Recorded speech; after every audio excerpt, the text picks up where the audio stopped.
Indian economic updates. The Reserve Bank of India reported that foreign exchange reserves reached a new peak of $655.8 billion for the second consecutive week ending 7th June.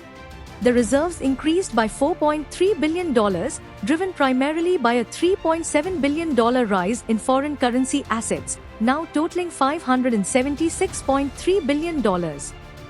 The growth in reserves is attributed to the RBI's dollar purchases amid foreign investments in Indian debt markets, with foreign portfolio investors injecting $7.11 billion this year ahead of the JP Morgan Bond Index inclusion starting 28 June.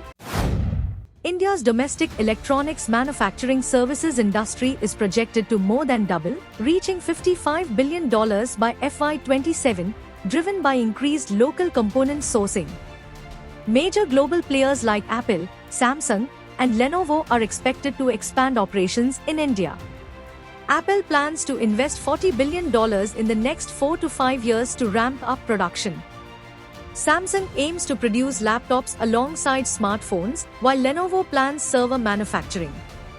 The total addressable market for domestic electronics manufacturing services players is estimated to grow at a 27% compound annual growth rate to $100 billion by FY27, supported by declining imports of finished goods and growing component production.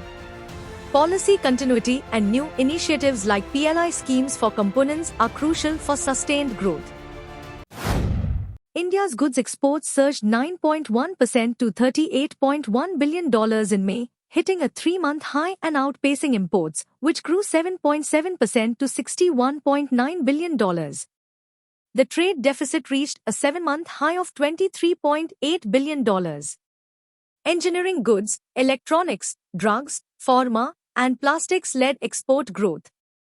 May was termed an excellent month, with sectors like textiles showing healthy growth.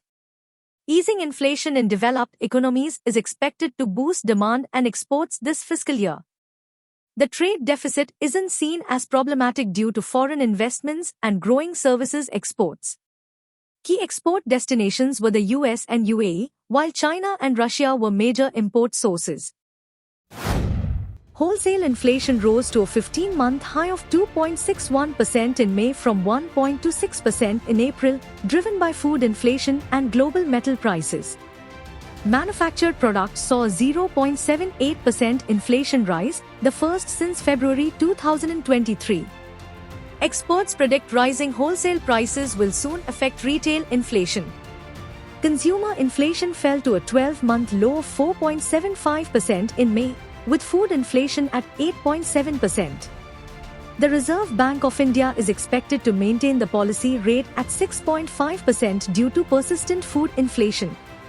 Core inflation rose 0.4% in May after 14 months of deflation, influenced by rising global metal prices. Wholesale inflation is expected to stay above 2% in the coming months.